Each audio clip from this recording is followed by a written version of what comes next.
오늘 로마서 13장 8절로 14절까지의 말씀을 통해서 오늘 하나님의 말씀 듣고 또 하나님의 음성 듣는 귀한 은혜가 우리가 되길 주의 이름으로 축원합니다. 우리 제목 같이 읽습니다. 제목입니다. 시작. 무슨 갑옷을 입자고요? 빛의 갑옷을 입자. 여러분 기독교 우리 개신교 우리 교회 역사 속에 이게 교회 또는 예수님께 적대적이었던 사람이 놀라운 사건을 경험하고서 이렇게 회심하는 그런 일들이 있죠. 많이 있을 겁니다. 근데 성경에서 대표적인 인물이 누굽니까?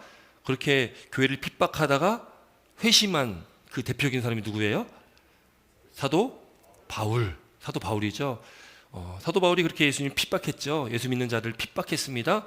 그렇게 잡아서 죽이려고 했던 사람이죠. 근데 그가 또 예수 믿는 사람 그 교회를 핍박하기 위해서 다메섹으로 가는 길에서 예수님을 만나게 되어지고 그 예수님을 만남을 통해서 그가 변화되고 회심하게 됩니다. 그렇게 그가 이제 그렇게 회심하면서 그는 그 삶이 변화되어지고 오직 예수님의 복음을 위해서 사는 사람이 됐다라는 것이죠. 또 누가 있을까요? 또 많은 인물들이 있겠지만 또 대표적인 사람이 우리가 잘 아는 나 같은 죄인 살리신을 작곡한 존 뉴턴. 원래 노예 상인이잖아요. 노예 상인이었는데 그가 회심하면서 작곡한 찬양이 바로 나 같은 죄인 살리신이라는 찬양입니다.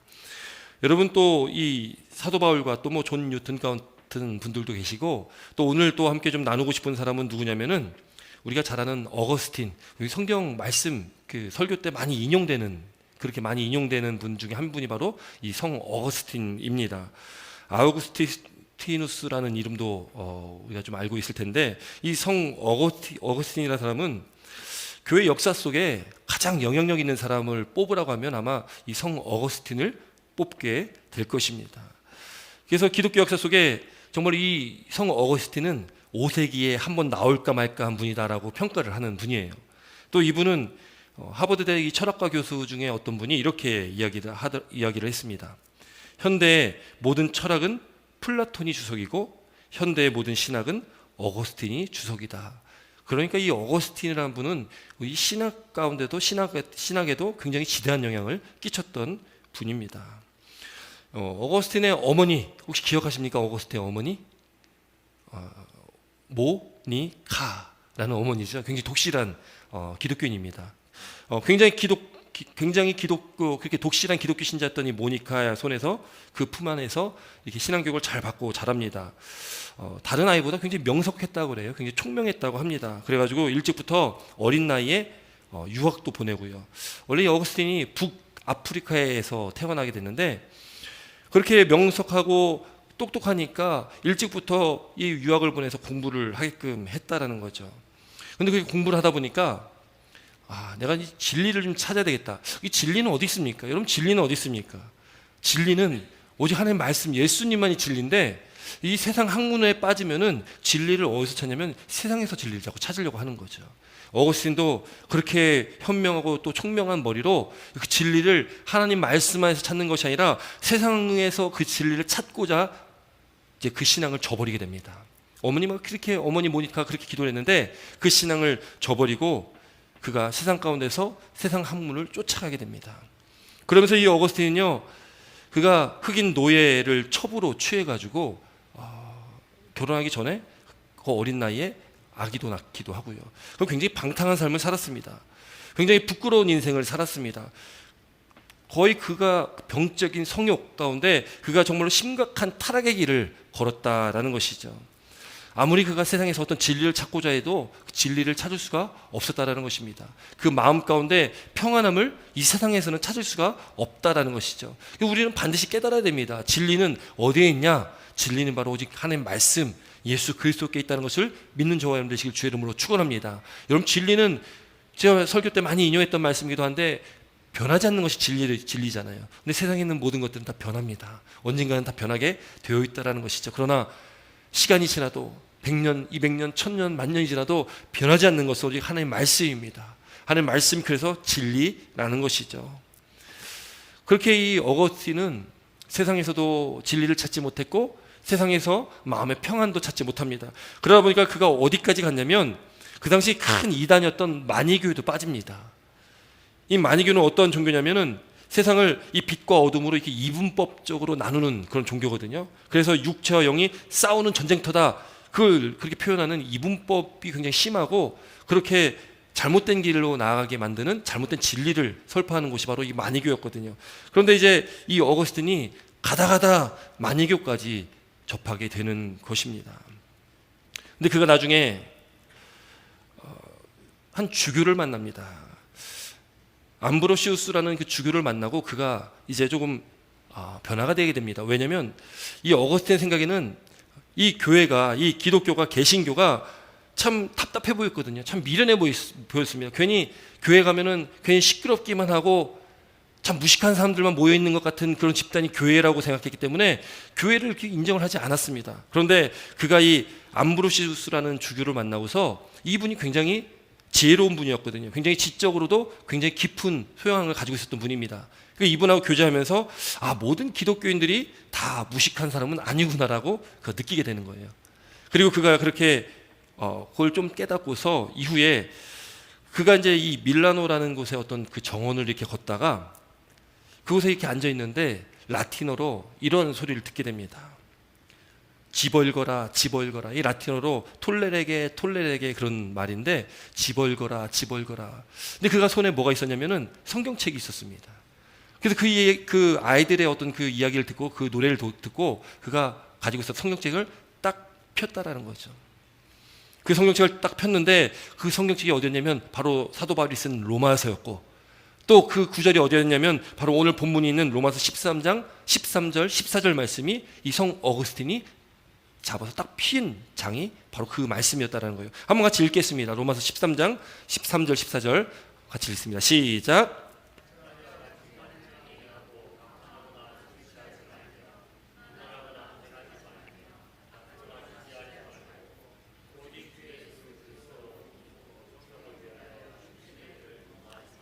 아멘. 딱 집어서 편 부분이 바로 이 말씀이었다라는 거예요. 근데 성 어거스틴이요, 이 말씀을 딱 읽는데 그 마음에 뜨거움을 느낍니다. 그가 과거에 있었던 자기 부끄러운 삶, 그렇게 그가 탐욕 가운데 그렇게 성적인 음란 가운데 빠져있던 그가 이 말씀 두 구절을 딱 읽고서 그가 변화가 됩니다. 그가 마음이 뜨거워지고 회심하게 된다는 거죠. 그가 지나온 삶을 되돌아보니까 너무나 부끄럽고 지난 삶을 되돌아보니까 너무나 그렇게 부족하게 하나님 앞에 부끄럽게 살았던 그 인생을 보니까 눈물이 흐르고 그가 회개 기도를 그 자리에서 드리게 됐다는 것이죠. 이때부터 이 어거스틴은 변화된 삶을 살아갑니다. 바로 회심의 시간이 있었다는 것이죠. 여러분도 회심의 시간이 있습니까? 회심의 때가 있으셨습니까? 하나님 말씀, 그냥 말씀 한 구절 늘 보던 말씀이었는데 어느 순간 그 말씀을 보니까 마음이 뜨거워지는 겁니다. 눈물이 나는 거예요. 그러면서 그 마음이 변화되기 시작하는 어떤 회심을 경험한 적이 있으십니까?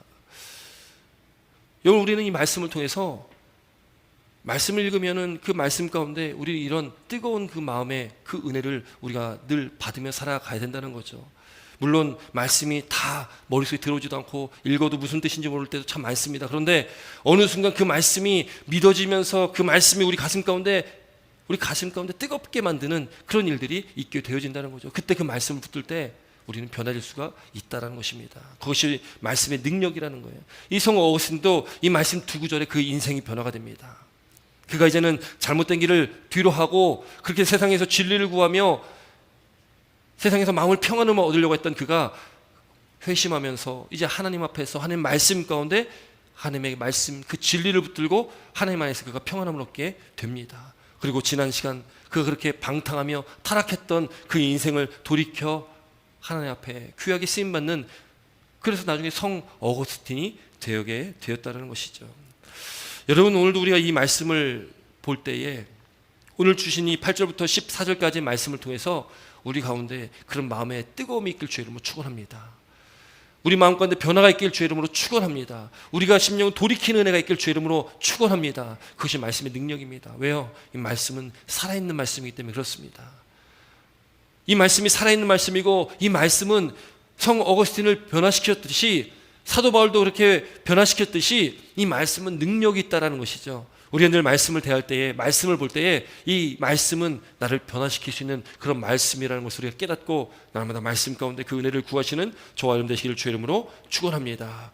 여러분, 오늘 8절부터 14절까지 말씀 보니까요, 우선 사랑에 대한 말씀을 우리 가운데 하고 있습니다. 사랑은 한번 같이 읽어볼까요? 8절부터 10절까지 말씀 함께 있습니다. 8절부터 10절입니다. 시작.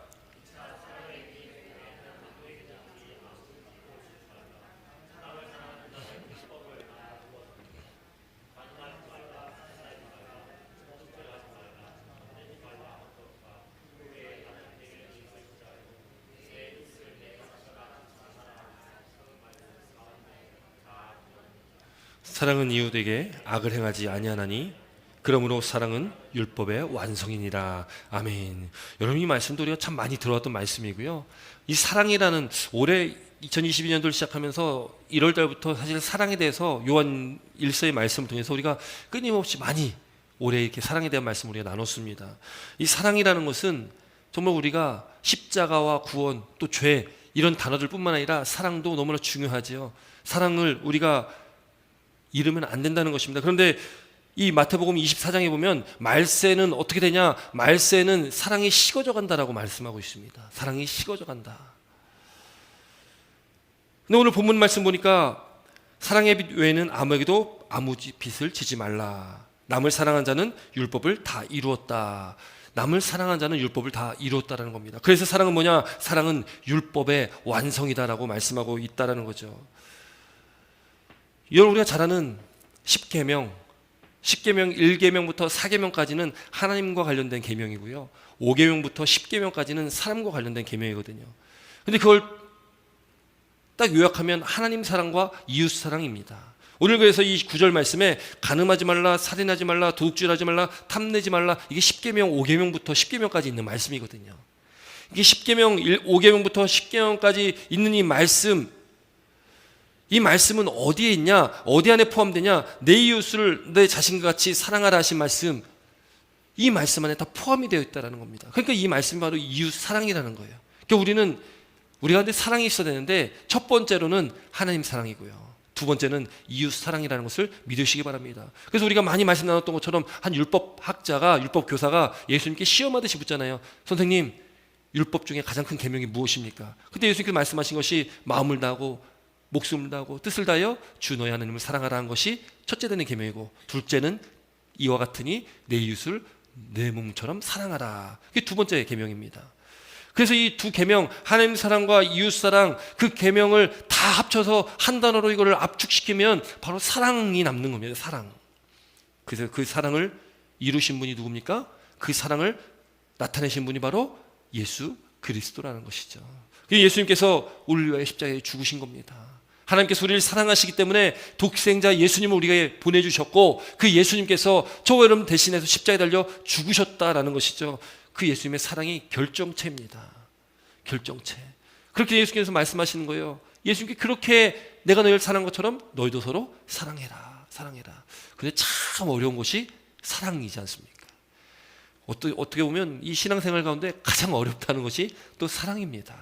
그렇게 남을 사랑하기가 참 어렵다라는 것이죠. 남을 사랑하는 자는 율법을 다 이루었다. 그래서 말씀하는 겁니다. 남을 사랑하는 자는 율법을 다 이루었다. 왜요? 율법은 사랑이기 때문에. 사랑은 율법의 완성이기 때문에 그렇다라는 것이죠.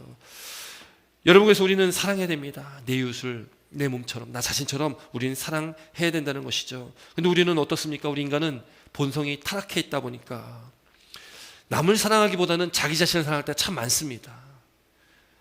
다른 어떤 것보다도 나 자신을 사랑하죠. 사람은 우리 안에 정말 나 자신을 사랑하는, 나 자신만을 추구하는 그런 이기적인 마음이 누구나 다 있는 것 같습니다. 이웃과 친구를, 또 내 이웃을 사랑하라고 말씀하셨기 때문에 사랑한다고 할 때도 자기 자신을 사랑하기 때문에 나를 사랑하는 그 마음 안에서 이웃을 사랑할 때가 많다는 거죠. 그러니까 나 이웃 사랑보다는 나 자신을 사랑할 때가 더 많다라는 것입니다. 이웃보다는 나를 먼저 세울 때가 더 많다라는 거죠. 그것이 우리 모습 아니겠습니까? 그러니까 하나님 말씀대로 우리 살지 못하고 있는 우리의 삶을 우리가 늘 보게 된다라는 것이죠. 그러나 오늘 이 말씀을 통해서 또 우리는 깨닫고 또 우리는 돌이키는 은혜가 있길 주의 이름으로 축원합니다. 성 어거스틴이 말씀 두 구절에 회심하고 그가 변화되고 새로운 삶을 살았던 것처럼 오늘도 이 말씀이 이 몇 구절이 우리 삶을 변화시키고 우리가 다시금 결단하고 다시금 우리가 말씀대로 하나님을 사랑하고 내 이웃을 내 몸처럼 나 자신처럼 사랑하는 그런 복된 은혜가 우리 가운데 있길 주의 이름으로 축원합니다. 왜 여러분 우리가 그렇게 사랑해야 됩니까? 왜 우리가 이 말씀대로 살아가야 됩니까? 때가 가까웠기 때문에 그렇습니다. 시기가 다 되었기 때문에 그렇다는 거죠. 주님 다시 오실 때가 가까웠다. 그때와 지금 우리가 알 수 없지만 주님께서 반드시 오신다고 그랬고 그날이 도적같이 임한다고 그랬습니다. 또 그날이 가까웠다 말씀하고 있다라는 것이죠. 오늘 11절 말씀부터는 그 말씀을 우리에게 하고 있습니다. 우리 11절부터 12절 말씀 함께 있습니다. 11절 12절입니다. 시작.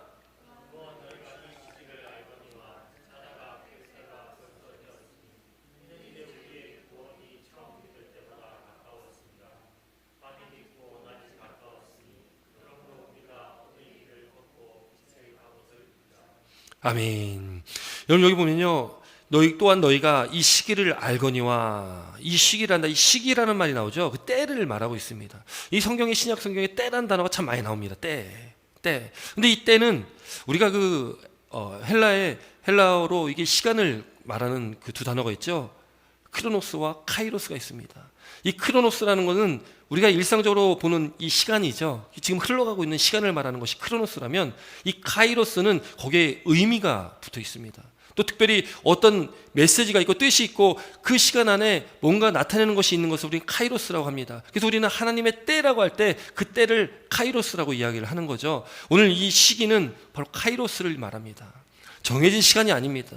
그 시간은 누구도 알 수 없습니다. 예수님도 모릅니다. 오직 아버지 하나님만 아신다고 말씀하셨기 때문에 그 때와 시는 우리가 알 수 없습니다. 그러나 그 시기가 있는데 반드시 있을 것인데, 그 시기가 가까웠다? 멀다? 가까웠다라는 거죠. 그 시기가 가깝다라는 것입니다. 그 시기를 안다라는 것이죠. 그 시기가 있다라는, 그 카이로스의 때가 있다, 하나님의 그 때가 있다는 것을 우리는 알고 있습니다. 그렇지 않습니까? 언젠지는 모르지만 그 때가 반드시 있다는 걸 우리는 믿고 있습니다. 그거 믿으셔야 됩니다. 반드시 믿어야 됩니다. 하나님의 때가 우리에게 주어져 있다. 그것이 예수님께서 재림하시는 그 마지막 때일 수도 있지만, 우리 삶 가운데 여러분, 우리가 뭔가를 계획하고 준비하고 뭔가를 행할 때에 하나님 그것이 하나님의 때가 있다는 것이죠. 하나님께서 그 때에 하나님의 뜻대로 역사를 하시는 겁니다. 우리가 그 믿음 안에 살고 있지 않습니까? 우리 모든 삶 가운데 그 때를 우리는 기다려야 되는 것이죠. 기다려야 됩니다. 새벽 말씀에 노아의 방주에 대한 말씀을 지금 나누고 있거든요. 노아가 하나님의 말씀을 들었습니다. 모세가 노아를 그렇게 기록했습니다. 모세가 노아에 대해서 이렇게 기록할 때 당대 의인이다, 또 그는 하나님과 동행했던 사람이다라고 기록하고 있죠. 노아는 하나님과 동행하는 사람이었습니다. 그는 하나님께 은혜를 입었다. 다른 사람들은 다 죄악 가운데 빠져 살아가는데 하나님의 때를 알지 못하고 그 많은 사람들이 먹고 즐기고 마시면서 그 죄악 가운데 그들이 하고 싶은 대로 살아가고 있는데, 그때 오직 노아는 여호와께 은혜를 입었더라라고 말씀합니다. 여호와께 은혜를 입었다는 거예요. 여호와께 은혜를 입은 사람은 때를 압니다. 때를 알아요.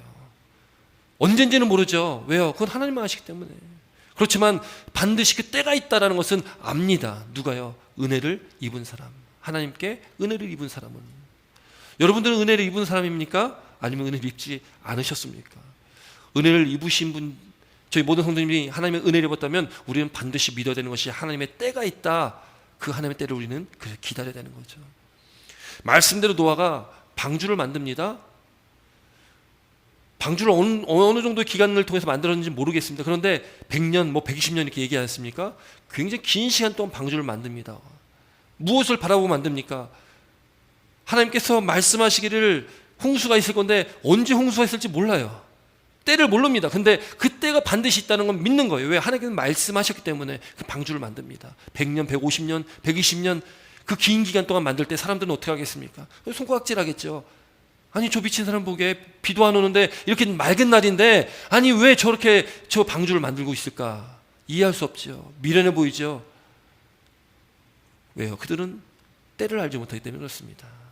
우리도 때를 알지 못하면 우리도 그렇게 노아의 때와 같이 그냥 사람들이 먹고 마시고 시집가고 장가가고 그렇게 우리 살아간다는 겁니다. 내 즐거움을 위해서 내 욕심을 구하면서 나 자신을 위해서 그렇게 살아간다는 거예요. 때를 우리가 알지 못하면. 그러나 그때는 반드시 있기 때문에 노아는 하나님의 말씀에 전적으로 순종하고 그 명령을 따릅니다. 그러니까 누가 뭐래도, 누가 손가락질해도, 누가 욕을 해도 그는 그냥 꿋꿋이 하나님께서 말씀하신 그 길을 걸었던 사람이 바로 노아입니다. 노아는 하나님과 동행했다. 우리가 한 걸음 한 걸음 주 예수와 함께 우리가 찬양했지만, 동행이라는 것은 함께 걷는 것입니다. 하나님과 함께 걷는 삶. 노아가 그렇게 살았다는 것이죠. 우리도 그때를 알고 있기 때문에, 그럼 우리는 이 시대를 살아가는 저 사람들이 어떻게 살아가야 되냐? 우리도 하나님과 한 걸음 한 걸음 걸어가야 됩니다. 하나님보다 앞서지도 말아야 되고 하나님보다 뒤처지도 말아야 되고, 우리는 하나님과 함께 발 맞춰 걸어가는, 동행하는 삶을 우리는 살아가야 된다는 것이죠. 하나님 때를 기다리면서, 반드시 있을 그 때를 기다리면서 우리는 하나님의 말씀만 따라서 살아가는 그런 복된 믿음의 삶이 우리 가운데 있어야 될 것입니다. 여러분, 오늘 이 말씀 보면요, 지금 11절부터의 말씀 보면은 또 기록되는 것이 무엇입니까? 자다가 깰 때가 벌써 되었다. 여기 사도 바울은요, 세 가지로 시간을 이렇게 말하고 있습니다. 세 번 시간에서 언급하는데, 11절 보니까 우리가 깨어야 할 그때가 벌써 되었다. 깨어야 할 그때가 있고요. 또 11절을 뒷부분 보면 우리의 구원은 처음 믿을 때보다 가까이 있다라고 기록합니다. 그리고 12절 보면은 밤이 깊고 낮이 가까웠으니 밤은 낮에게 자리를 내어주다, 이런 의미죠. 그러니까 세 가지로 시간을 말하는데, 깨어야 할 그때가 벌써 되었다. 이미지요. 이미 되었다라는 겁니다. 이미 되었다. 왜 그렇습니까, 여러분? 예수님께서 초림하셨던 2000년 전에 예수님께서 이 땅에 오셨죠. 근데 그 예수님이 오신 그때부터 지금 이미 우리는 종말의 때를 살아가고 있는 것입니다. 말세 때를 우리는 살아가고 있다는 것이죠. 예수님께서 초림하셨던 그때, 그리고 다시 재림하시는 그때까지 우리는 그 말세 때를 우리는 살아가고 있는 것입니다. 우리가 살아가고 있는 시대가 말세입니다. 앞으로 말세가 있는 것이 아니라 지금 우리는 그 말세지만을 살아가고 있다는 것이죠. 그래서 11절에 깨어야 할 그때가 벌써 되었다. 깨어야 할 그때, 깬다는 것이 뭘 의미하겠습니까? 깨운다는 것은 잠을 깨다, 그냥 우리가 늘 자는 잠이 아니라 영적인 의미로 말씀하고 있는 거예요. 영적으로 우리는 깨어야 된다는 것이죠. 영적으로 깨어야 된다. 영적으로 깨어야 할 그때가 벌써 되었다라는 것입니다. 벌써 되었다. 이게 언제 기록된 말씀입니까? 1세기경에 기록된 말씀이거든요. 그때 예수님께서 하늘로 승천하신 지 얼마 되지 않았을 때잖아요. 그런데 그때 이미 사도 바울은 말한 것이 무엇입니까? 우리가 깨어야 할 그때가 벌써 되었다. 그러니까 종말의 때는 이미 그 예수님께서 2000년 전에 오셨을 때부터 쭉 시작되고 지금도 진행되고 있는 것입니다. 그러니까 이 말씀은 그저 2000년 전에 사도 바울이 그때 기록한 것이지만 동일하게 지금도 똑같이 우리에게 주어진 말씀이라는 것을 믿으시기 바랍니다. 진행형이기 때문에 그렇습니다. 이미 그때가 되었지만 그때가 아직 임하지 않은 것입니다. 그래서 예수님께서 초림하신 그때가 이미 이루어졌지만 아직 재림의 때가 오지 않았기 때문에 우리는 이미와 아직 사이에 살아가고 있다는 것을 우리는 깨달아야 된다는 거죠. 우리 구원은 처음 믿을 때보다 가까이 있다. 처음 믿었을 때보다 시간이 지남에 있어서 우리는 점점 그때로 가까이 가고 있지 않습니까? 지금도 진행형으로 우리는 쭉 가고 있습니다. 그 시간을 지나서 그 하나님의 그 말씀의 때, 그때 그 카이로스 때를 우리는 향해 가고 있는 것이죠. 지금도 점점 가까이 가고 있는 것입니다. 밤이 깊고 낮이 가까웠으니, 여기 밤과 낮은 영적인 의미입니다. 그래서 오늘 12절부터 14절까지 뭐라고 기록합니까? 우리 다시 한번 우리 12절부터 14절까지 말씀 한번 같이 읽을까요? 시작.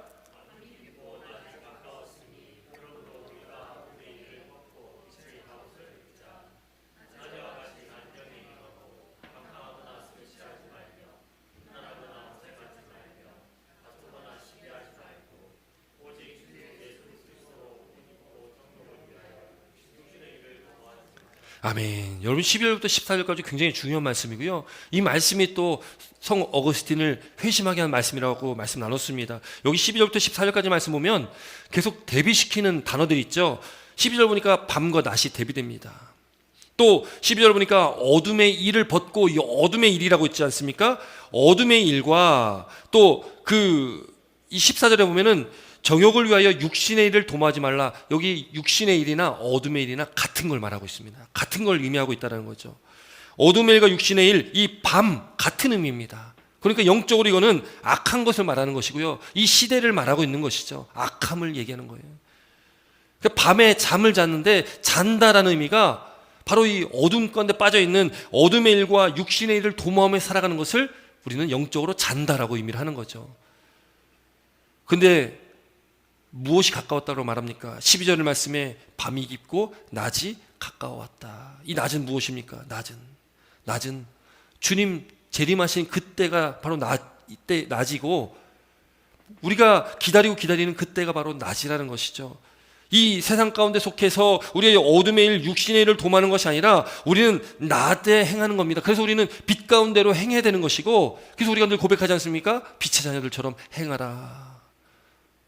이 어두운 세상 가운데서, 이 어둠의 일이 만연한 이 세상에서, 육신의 일이 만연한 이 세상에서 우리는 그래서 빛의 자녀들처럼 행해야 되는 것입니다. 그것을 12절에는 빛의 갑옷을 입자라고 표현합니다. 빛의 갑옷을 입자.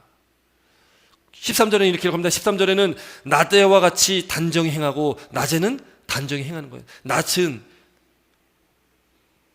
바로 구원의 때고 하나님의 은혜의 때고, 또 그때를 기다리는 우리는 어떻게 됩니까? 깨어서 우리는 단정하게 행하고, 이것이 깨어 근신하라 할 때 근신이 바로 이 단정히 행하라는 그 의미를 가지고 있습니다.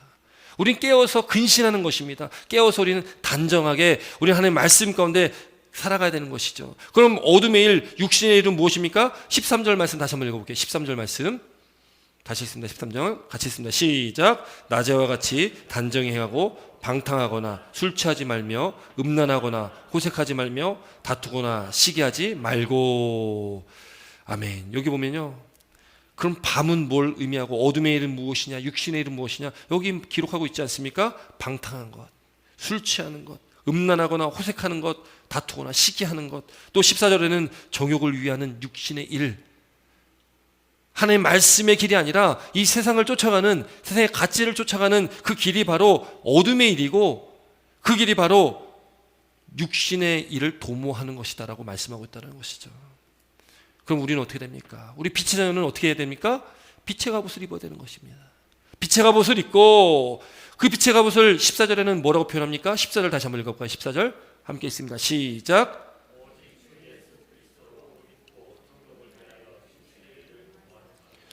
그럼 빛의 갑옷을 다른 말로 바꾸면은 무슨 옷이겠습니까? 예수 그리스도로 옷 입는 것입니다. 이 빛이라는 것은요, 빛의 자녀들이라고 하면 빛은 누구를 말하겠습니까? 예수님이시고 하나님이시잖아요. 우리 하나님의 자녀고 예수님의 우린 자녀이지 않습니까? 예수 그리스도 옷 입어야 되는 거예요. 빛의 갑옷을 입어야 됩니다. 갑옷은 무엇입니까? 전쟁터 나갈 때에 갑옷을 입는 거죠. 왜요? 날 보호하려고 갑옷을 입습니다. 그런데 빛의 갑옷은, 아니 빛의 갑옷은 어떻게 생긴 갑옷일까요? 빛으로 갑옷을 입자. 그리고 우리가 뭐 상상할 수도 없지 않습니까? 빛의 갑옷이 어떻게 생겼는지를. 그럼 여러분, 빛의 갑옷은 바로 예수 그리스도로, 오직 주 예수 그리스도로 옷 입는 것이다. 여러분, 앞서 새벽 예배 때 우리가 그 방주에 대한 말씀을 나누고 있는데, 방주의 말씀을 나누면서 굉장히 은혜되는 또 구절이 좀 있었습니다. 우리 한번 창세기 6장 15절 16절 말씀 한번 같이 읽어볼까요? 같이 읽어보겠습니다. 시작.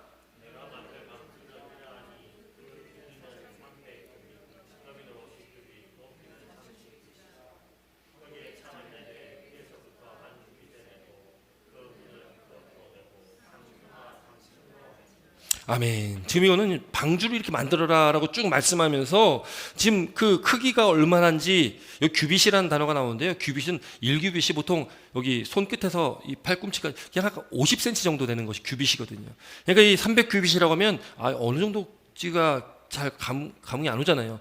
300이라고 숫자가 규빗이 나오면 이게 반을 나눠가지고 미터로 보면은 그것이 대충 그 크기가 됩니다. 그러니까 300규빗은 반으로 나눴을 때 150m 정도가 되는 거죠. 그 넓이는 50규빗이니까 25m 정도가 되는 것입니다. 높이는 30규빗이니까 15m 정도가 되는, 대략적으로 그 정도가 된다는 것이죠. 한번 사진 한번 볼까요? 사진을 준비했습니다. 이게 지금 켄터키의 실제 노아의 방주를 만드는 것이거든요. 실제 여기 좀 깨같이 새카맣게 막 바글바글 거리는 게 사람입니다. 그 노아의 방주가 엄청 크죠. 여태 켄터키 한번 가서 이 노아 방주를 직접적으로 봤는데 어마어마합니다. 또 가깝기만 하면 정말 우리 성도님들 함께 모시고 가가지고 한번 다 보고 싶은데 멀어도 너무 멀습니다. 근데 한번 기회 되면 꼭 한번 다시 같이 한번 가봤으면 하는 곳이 바로 이 노아의 방주거든요. 그거 어마어마합니다. 근데 이 방주를 만드는데 창을 내라는 거예요. 창을. 여러분 창을 어디다 냈을까요? 창을 보면 창이 어디 보이십니까? 창이 지금 어디 놨는지 잘 안 보이시죠? 창을 어디다 만들었을까요? 보통 이 창문을 어디다 만듭니까? 배 옆에다 만들죠. 옆에다가. 그런데 노아의 방주는 창문을 어디다 만드냐? 위에다 만들었습니다. 위에다가. 위로부터, 그러니까 위에서부터 한 규빗을 내고, 한 규빗, 그러니까 한 50cm 정도를 띄어서 창을 만든 거예요. 그 윗부분에 보이실지 모르겠는데, 점점점점 이런 게 이제 창이겠죠. 그리고 옆 문은 옆으로 냈다라는 거예요. 그리고 삼중하 3층으로 만들었습니다. 가면 정말 어마어마합니다. 근데 지금 이렇게 그 방주를 만들고, 나중에 이제 이 방주를 100년 또 뭐 150년 동안 이 방주를 만들었다고 치면 그 방주를 다 만들었을 때 노아가 600세 되던 해에 비가 내리기 시작하는데요. 하늘에 열리고 땅에서 터져서 40주야를 쏟아지는 거예요. 그러니까 온 지면이 다 물로 덮입니다. 그래서 온 지면 150일 동안 다 기록을 이렇게 성경 말씀 쭉 보면 노아의 방주가 물에 떠가지고 물이 마를 때까지 그 기간이 대략 한 1년이 조금 넘습니다. 1년 며칠 더 이렇게 되는 그런 기간이거든요. 그런데 그렇게 하나님께서 노아에게 노아와 그의 아들들과 셈함 야벳이 있죠. 그리고 그 며느리들 그들이 방주에 들어가고 또 이제는 동물들 암수 한 쌍씩을 집어넣고 문을 닫아야 되잖아요. 문을 닫잖아요. 근데 문을 누가 닫았는지 혹시 아십니까? 누가 닫았을까요? 노아가 닫았을까요? 문을 하나님께서 닫으시는 거예요. 그 말씀이 나와요. 그 말씀이 창세기 7장 16절 말씀에 나오는데 들어간 것들은 모든 것의 암수라 하나님이 그에게 명하신 대로 들어가매 여호와께서 그를 들여보내시고 문을 닫으시니라 이렇게 기록되어 있습니다. 문을 누가 닫았어요? 하나님께서 문을 닫으시는 거예요. 여러분 하나님께서 문을 닫으시면 누가 열 수 있을까요? 하나님만 여실 수 있는 거예요. 그 말씀이 기록되어 있습니다. 그게 요한계시록 3장에 말씀이 기록되어 있는데 열면 닫을 사람이 없고 닫으면 열 사람이 없는 그가, 이게 예수님이거든요. 하나님이십니다. 하나님이 닫으면 그 문은 열 사람이 없는 거예요. 하나님이 열면 그 문을 닫을 수가 없는 것입니다. 여러분 우리 삶 가운데 우리 삶에 기도하면서 또 하나님의 뜻을 구하며 살아갈 때에 닫고 여는 이는 하나님이십니다. 우리가 근데 그걸 닫고 열으려고 자꾸 애를 쓰는 거죠. 그런데 아무리 애써봐야 하나님의 뜻이 아니면 그건 열릴 수도 없고 닫을 수도 없다는 것을 우리는 깨달아야 됩니다. 방주를 통해서 깨닫는 겁니다.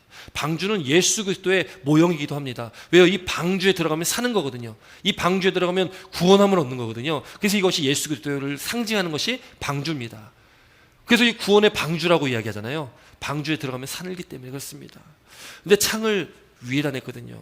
왜 창을 위에다 냈을까? 여러분 근데 이 창이라는 그 단어, 이 히브리어 원어가 초하르라는 단어입니다. 초하르. 근데 이 초하르란 단어는 거기 어떤 뜻이냐면 빛이란 뜻이 있습니다. 빛이라는 의미가 가지고 있어요.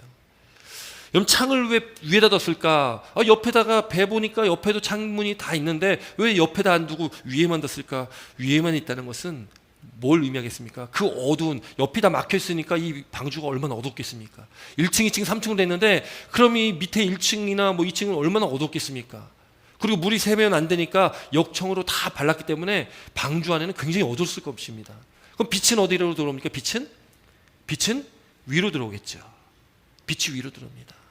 창문을 통해서 빛이 들어옵니다. 빛이 위에서 비추는 의미가 여기에 굉장히 큰 의미인 것이죠.